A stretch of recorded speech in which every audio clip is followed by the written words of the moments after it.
Welcome back to the Sandhills Podcast. My name is Pastor John. I'm joined by Pastor Eric, where we are going to be discussing the movie Soul.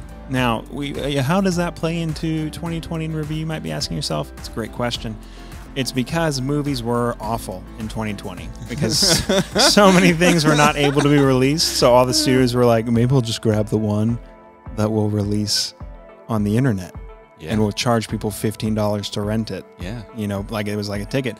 And they did that with all the bad movies that they're like, we weren't originally going to even release this, but we found it on a shelf back there. So give us your money, please. So we'll go and release it and people can do movies that way. Yeah. But then we found the gem of Soul at the end of the year, where it was Disney Pixar, which has a great track record of producing really fun movies. But this isn't just a fun movie. It's got a really deep spiritual connection. So that's what we're going to be talking tonight, is the spiritual aspects of Soul. What does it get right? What does it get wrong? So we'll jump into that. Eric, what do you think the movie gets right? So a couple things. And I will say, just as kind of a, top level review, like when I started watching it, I am a Disney Pixar fan. One, I'm just a Disney fan. I love going. I've been to Disney a couple times. I love the Magic Kingdom. I actually love all the Disney princess movies. So like I'm in on the genre. So I've never been. I'm not a hater. Oh my God, it'll change your life. We're going in December. Family trip. Gosh. And our last name's Daybeck, so we're going to do the shirt, and it's going to have the Disney D right? with all the dude, Isn't that's that going to be intense, man. Isn't that awesome? I'm very excited. I'm the only one in my family that's never been. Going to Disney as an adult is like the best thing. And if you go without kids first. Even better. Even better. Even better. To all the kids that are eventually going to be seeing this, we do love you. We do. But it's different. It's a haul. But anyway, all that to say. So I'm a fan. I'm not a hater. My first impressions, I gave it a like it, not love it of the movie. As Pixar goes, I didn't think it was a strong story. There wasn't kind of a lot at stake. I mean, which is odd to say when you're talking about death, afterlife, and a soul.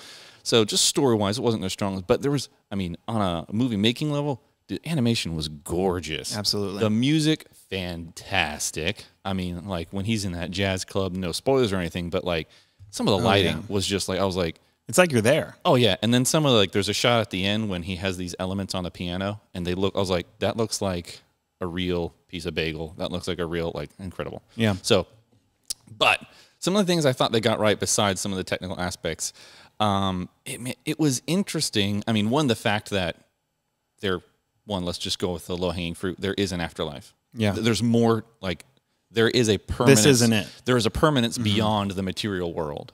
There is a spiritual element, or at least a non-chemical, biological element to human beings. It's different. It's other. Yeah. Right. It's intangible, and it's now represented as these little disembodied souls. So that was just kind of like, okay, hey, we can chalk up. They're not going the total material route. Gotcha.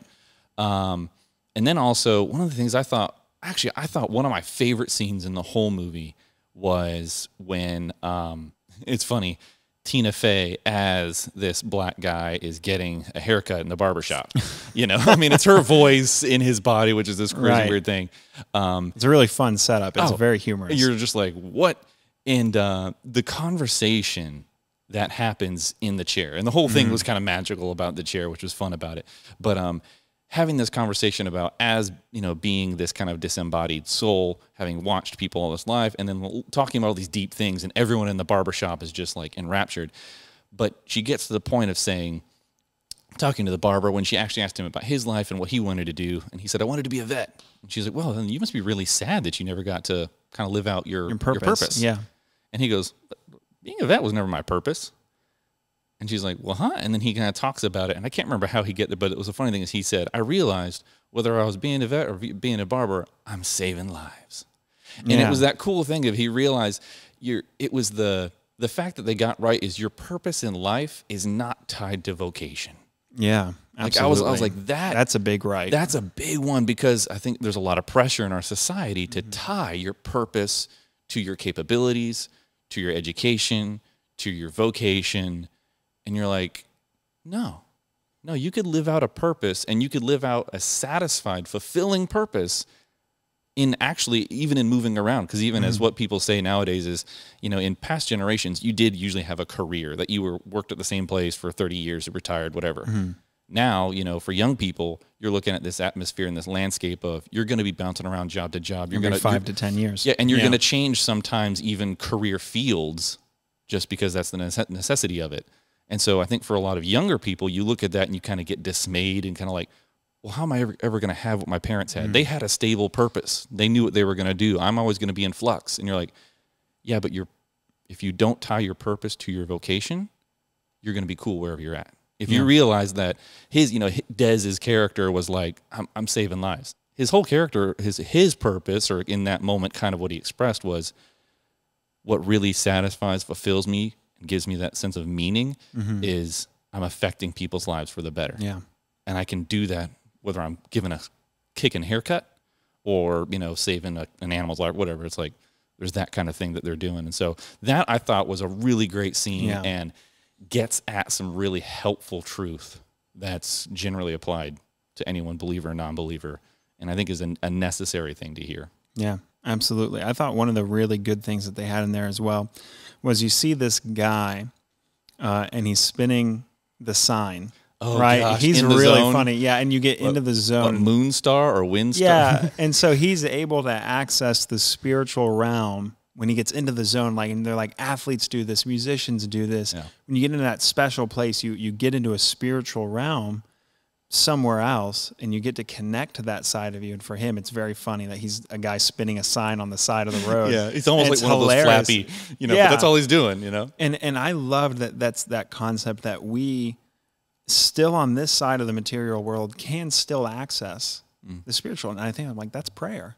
Like, what is that? But like it doesn't look the same. Obviously, we're not, piloting a ship through some really cool, animation world. Right. But we really get a real opportunity to be people that have two different makeups. That we have a spiritual component to us as humans, and we have a material side of us.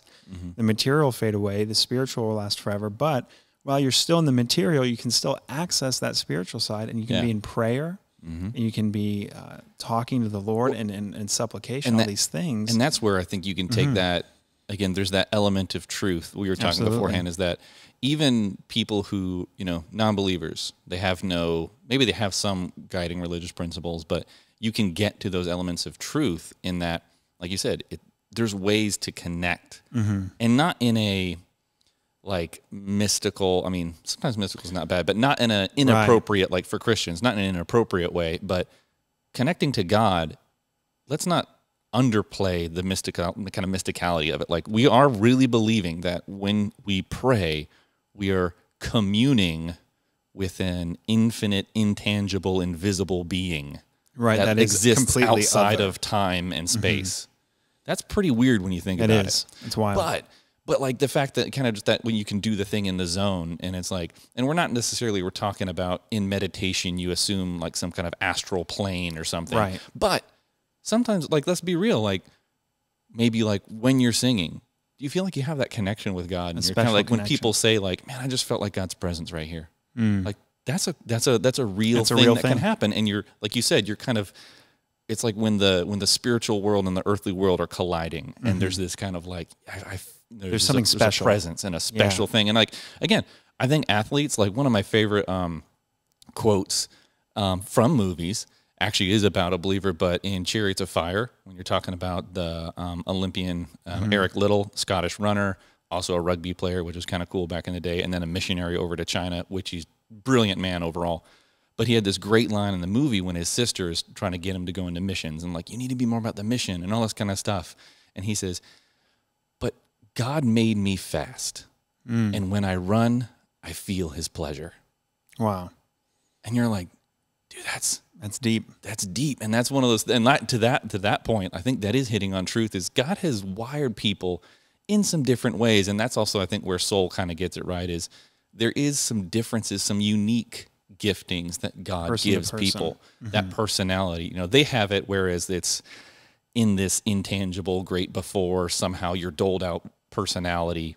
But I think God, we look at Psalm, knitted you together in your mother's womb. When he is creating people, There is personality he's giving him, and there's giftedness he's giving him. Sometimes physical giftedness, sometimes spiritual giftedness. And I think when we live out the way that God has designed us, we are satisfied and he is glorified. Absolutely. And that's one of those things where again, they kind of got... They got close. They got close. They got as close as they could because they just don't have that final piece. Right. But they got close there. So that's a good one. And then that was going to be the next question. What are some of the things they got wrong? And obviously, whenever you talk about what you get right outside of Scripture, there's going to be an element of it that ultimately fell short. Right. And in that same way, if you look at your ability to do life, if you look at your passion, where you're going at in life, and you take that apart from Christ, and you take it apart from how he's leading you, you're ultimately not going to be fully satisfied or fully fulfilled without the one who gave you that. If you're trying to do everything apart from that, it just won't be quite there. Right. But when you have it, like you're saying, it works, it clicks, you feel satisfaction, his glorification, and everything. And it's this constant, kind of think of like a snowball growing into an avalanche as it rolls down a hill, and it just keeps getting bigger and bigger as you walk inside of that. Absolutely. And as believers, we get to enjoy that. And it's sad for the non-believer that thinks, man, this is it. Yeah. Right? But there's more. Oh, yeah. And that's a good segue into what I thought is the big letdown of the movie, which is actually just the very end. Yeah. I was watching it with my wife. We had to split it up over a couple of nights because we're lame and we had to go to sleep early. But we have a 2-year-old, so gosh. So there's grace. You're forgiven. Yeah.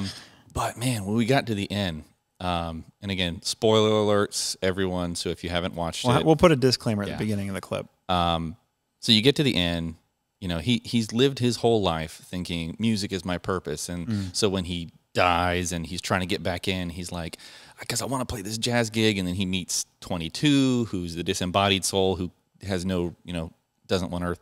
Right. So when, it seemed like the message at the end, when he was kind of like gonna, give up Earth so that she could enjoy it because she kind of finally found it. But it was never really explained what she found. And I knew they were kind of maybe trying to do that with this artistic, open for interpreting a little bit. But I was disappointed. I'm like, they ever actually put their finger on what did she find? Yeah. That, was her spark or whatever. And also how they defined spark and purpose, I was getting mixed up in how they're using that because it didn't seem clear. And then his final summation, when he gets his second chance, because he gave up his spot, she goes down, and then basically the spirits who are controlling things say, we've never seen anyone do that, so you get to go back in. He goes back to his body. He steps out his door, and the voiceover says something like, I thought my purpose was music, but I've realized what my purpose is, my purpose for life, and I'm going to live every moment of it, or something like that. Mm-hmm. I actually looked at my wife, Anna, and I was like, so I had to think about it for a minute. I'm like, did this movie just end with saying the purpose of life is living? Yeah. And miss its whole beginning. And it's like, wait. And I'm like, and there's part of me going, but what does that mean? Yeah. What does it mean to live? What does it mean? Oh, to live.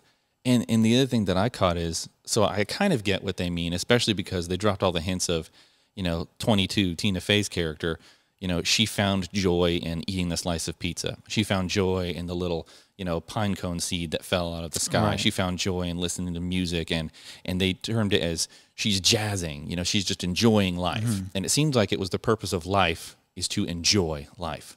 Mm-hmm. And my immediate counter to that, if I was talking to a creator of soul and it was someone maybe who really believed, I think that is the purpose. My genuine question would be, but what happens when life's not enjoyable? Yeah, because then it all falls apart. Absolutely. If all of life is to be enjoyed, and then you encounter some horrible hardship and it's not enjoyable, life is gone now. Right, and meaning is gone. And that's where I think generations have been sold a false bill of goods. When you've built up this expectation of the purpose of life is kind of to enjoy life. Mm-hmm.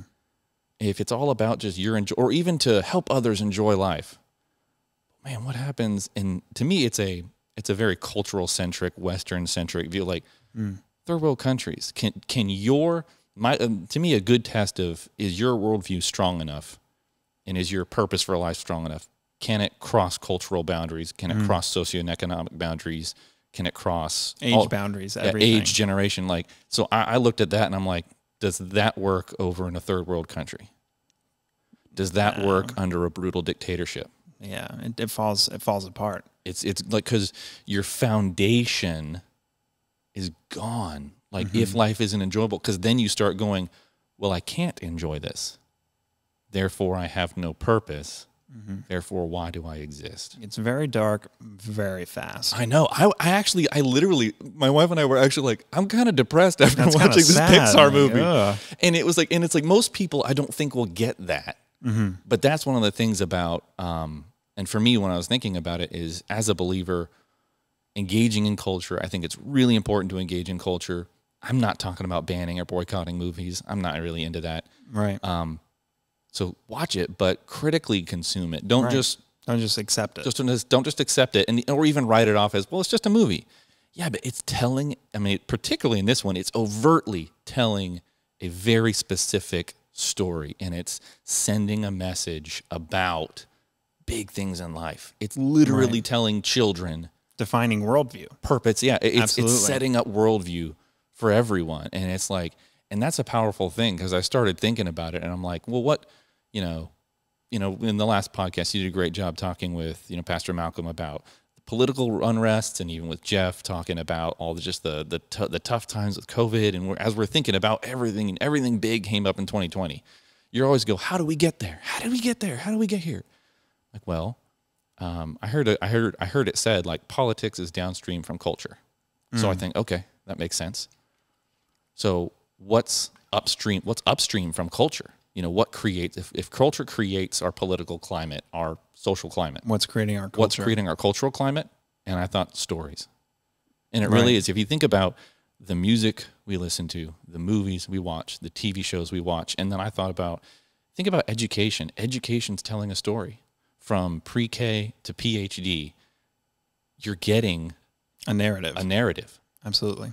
And when we just consume that narrative, or even if we kind of, as Christians, do we kind of just dismiss it and go, well, that's just the world's narrative? Yeah, but are you ever going to offer a counter narrative? Yeah. What's your alternative? It's huge. That's one of the reasons why I encourage and love theater for Christians. Is I was in theater. I was the president of the Thespians, which, for those of you that don't know, Thespis was the first original actor in classical Greek culture. And that's where actors get their name from, is that idea. And the reason, I didn't know it at the time, but when I was in high school doing it, studying it, and when I was in DC doing shows in the city and enjoying that, the Lord was preparing me to learn how to tell stories. To learn, and it's different, obviously, but now when I get up and as a pastor and I preach the word, I'm reading scripture, and it's so much more alive when I think of it as a story and not a law book. Right, if you read a legal code, it's gonna be dry and sad. I mean, it's like, who wants to read Apple's terms of agreement? I don't. I just click accept. Right. Every time. I mean, like, every time. Don't. But this is 60 pages. But who wants to watch a Pixar movie or even a Pixar short? A short, especially. Those are fun. Those are great. And that's like one of those things where going back, because I had to find some good. I had some good quotes that I mean, like, not just for the things that I've heard in the past that have resonated to me. There's this one. I looked it up again. I heard it from Ravi Zacharias, and then I've heard it all other places. But it's from Andrew Fletcher, who was a Scottish politician and writer back in like 1700s. And he had a longer quote, but it's paraphrased down to, he says, "Let me write the songs of a nation. I don't care who writes its laws." And what he's saying is it's the idea of that politics is downstream from culture. If you control the culture, if you control and I say media, not in the sense of mainstream media like we hear now, but like the media outlets, the way that people consume stories, if you are in the places where your story is being told, you will influence society more so than a law. Right. So even as Christians, one of the efforts I think is we've mistakenly sometimes put all of our eggs in the I elect this person, Christianity will rise in America. Right. Doesn't work that way. They don't do anything about the culture. They don't do anything about the culture. They don't, like, I loved what Malcolm said. They don't get involved in school board meetings. I'm guilty. Like, I've literally never been to a school board meeting. I'm not engaging in that cultural space. they don't, or for a while they actually encouraged people to avoid Hollywood, to avoid television, to avoid the theater. And you're like, we just ceded all of that space. Yeah, when you avoid that, you don't engage it. When you don't engage it, you can't influence it. And that was one of the greatest things. I don't know if people know, but before I even took a kind of pastoral job at another church before Sandhills, at the end of my college career, I did a semester out in L.A. at this small film study center. Had to do an internship at a business in Hollywood. So it was a cool experience for 3 months. It was a Christian school that I was at, and they brought in people, Christians in the industry, who would talk to us. And it was actually a writer and producer from the sitcom That 70s Show. Yeah. And a lot of people would go like, there's a Christian who worked on That 70s Show? That's not a Christian show. And it's not. I've seen some episodes. I'm like, yeah, it's not. Yeah. But it was interesting. What he said he viewed his role as in the writer's room is he said, Jesus called us to be salt and light. What's one of the things that salt does? It's a preservative. He's like, I viewed part of my job is to hold back kind of the cultural rot. It's like, if I wasn't there, some episodes would have gone way further. Right. Isaac, I was able to pull them back just a little bit sometimes. Right. To keep them from going so far. He's like, and then sometimes legit straight up inject, my worldview and truth. Like there was an episode where I think 2 of the characters were getting married, and he literally got them to write in 1 Corinthians 13 as part of their marriage ceremony. Now again, what a powerful place to be. Right. And most people will kind of just write that off and like, well, yeah, they're at a church. And you're like, yeah, but think about if he wasn't there, no one would have known, or that might not have even happened. Right. And no one would have been exposed to it. Right. And so, yeah. So that's one of those That's a good point where a lot of people are willing to say and make that adjustment for politics and say like, oh, well, we want Christians in politics. Right. But then we talk about Hollywood or the music industry, and we think of only the Christian film industry and only the Christian music industry. And we're like, no. It's okay to go into those places and be, like you said, salt and light to those people and influence our culture. Because if you think about it, and the illustration I loved that you were just talking about is like politics or downstream culture, what's producing that culture. So if you think of this beautiful river, right, out in Colorado somewhere, beautiful Montana looking, right, really beautiful, up the mountain where the source of this water is coming from, and it's just pure, beautiful water. You could think of that. That's how God intended it to be in the garden, is he at the top of the mountain was giving us this culture, this lifestyle that was pure, and it was innocent, and it was beautiful. Yeah. And then what we chose to do is build these factories at the base of the mountain and go, you know what? The water was good, I guess. And then we changed it, and now we build culture up in these factories and the output into the river. Yeah. And you think about it like that, and you're like, yeah. You're polluting that. I really want a Christian working in that factory to help maintain what's getting into the water. Absolutely. Yeah. There was something I was just thinking about. Oh, man, it just left my mind. But, thinking about those things is we need people in those positions. Oh, that was going to say is like, and that's what I would encourage is young people. There is the weird tension, and I don't think it's just a Christian thing. I think a lot of people, there's the kind of, you are discouraged sometimes for pursuing that because it's unstable. It's not always a great work environment. As a believer, it's really hard because the world is very strong in those areas. I mean, like pressures to be unethical, pressures to be immoral. Like it's a hard place to be. So not everyone can do it. But it's a good thing to be a part of, and there's ways I think to do it, to be responsible, to take advantage. Keep your center, keep your rock. Yeah, but it's definitely worthwhile. And there's something I think though that we as Christians can learn from the world too. Like we also have to admit that we don't have the market on everything, you know. Right. And particularly like you kind of brought up like the Christian film industry, the Christian music industry. Again, kudos to those people. You're doing it. You're trying it. And there's lots of great stuff. I love Christian music. I grew up on DC Talk and Newsboys and, Toby Mac then. But there's something to be said that the world actually does all those things usually better than us. Yeah. And let's just be honest. Like Christian movies, come on. We all watch them and we kind of go, we say it was good. It was good for a Christian movie. Yeah, right. It's always that qualified. Caveat, for a Christian movie. It's never, man, that was as good as a Marvel movie. Right. Like, said no one ever. Right. Like, it's just not a thing. And The fireproof cinematic universe. I know, right? It just doesn't exist. And that there was another great quote that I heard in college that has always rattled in my head.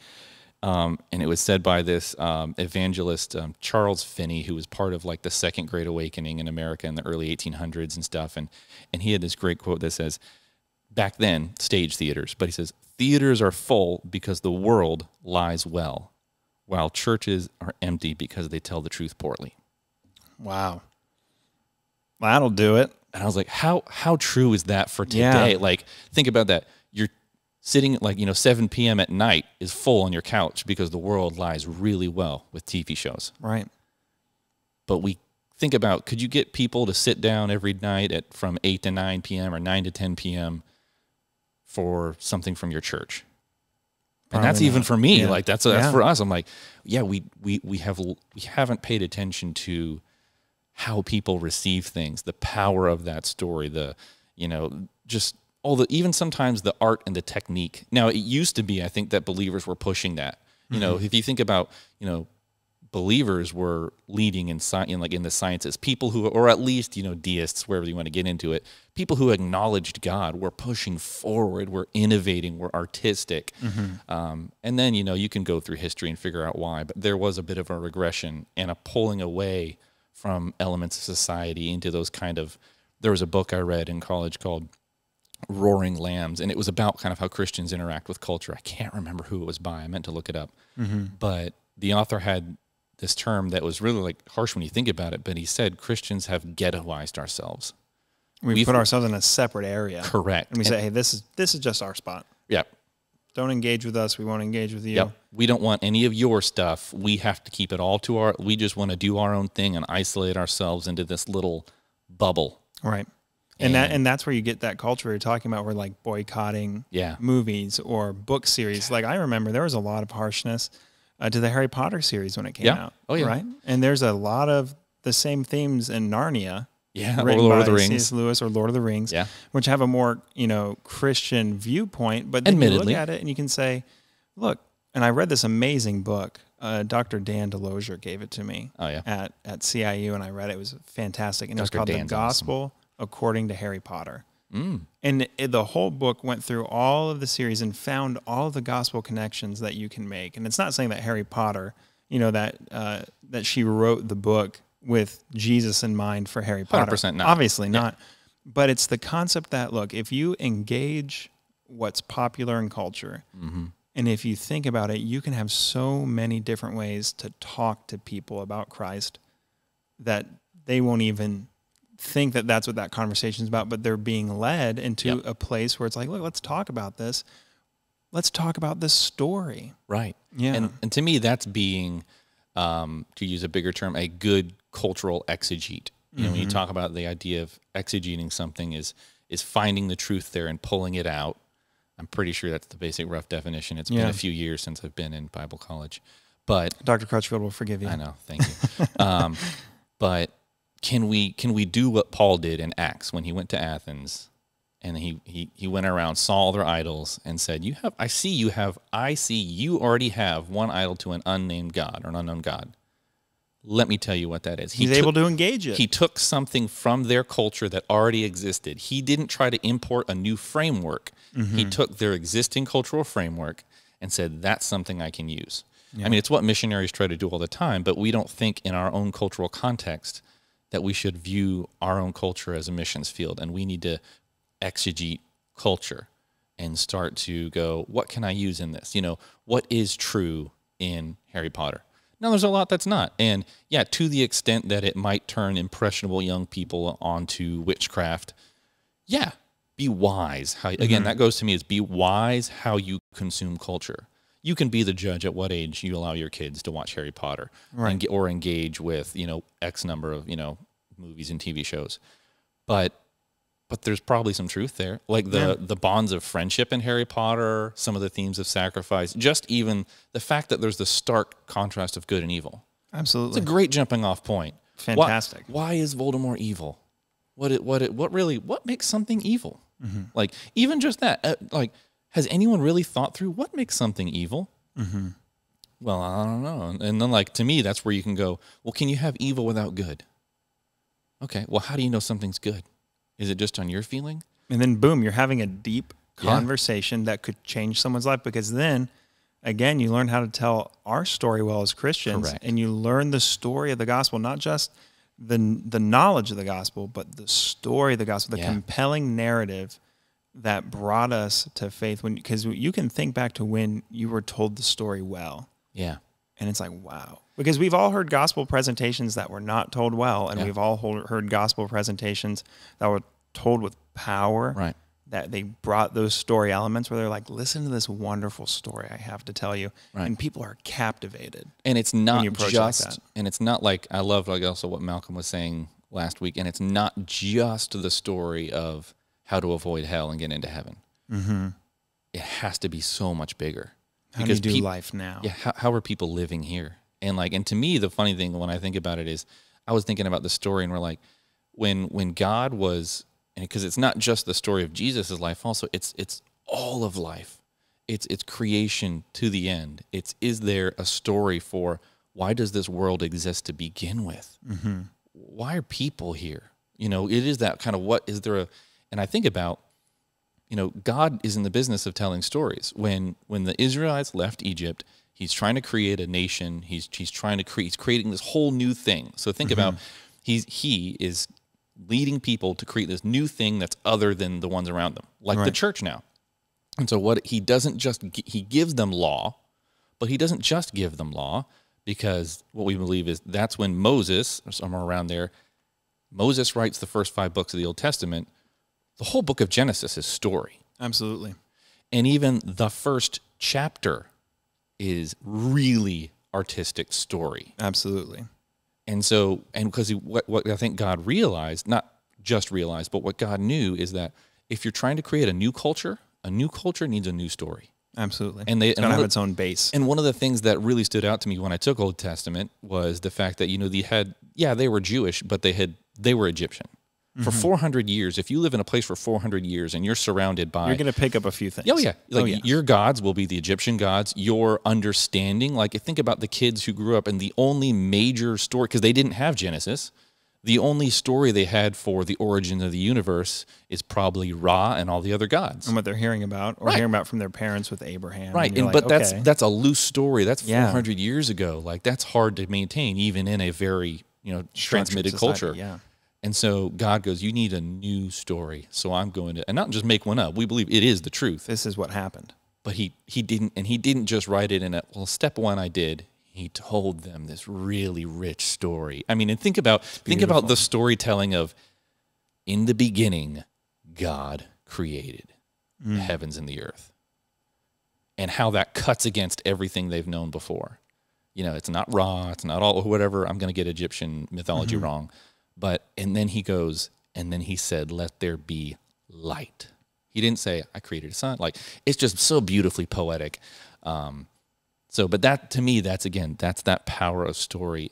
And like you said, we need to be able to tell it in a way. And there is, I think one of the last quotes I'll bring up, because I know we'll probably have to draw to the end here, is I was reading a book one time by John Piper, and it was actually a book talking about I think gender differences, roles, men and women, which is, again, I think a deep thing that's needed in our society from a biblical point of view is, have we given people a beautiful story for sexual identity?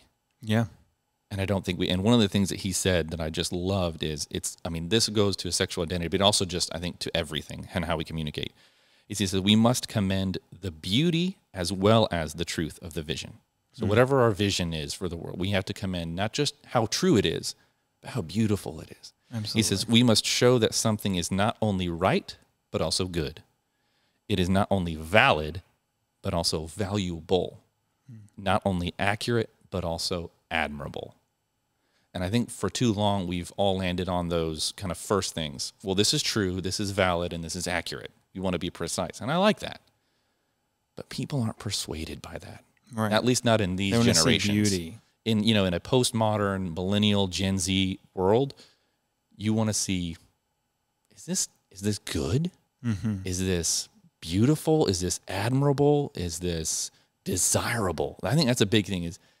And really, we as Christians have the most desirable story to tell. Absolutely. The creator God who's bigger than Thanos, who could ruin everything, but he created it all, decided, I actually like you. I created you to know me. You rebelled against me and you incurred punishment.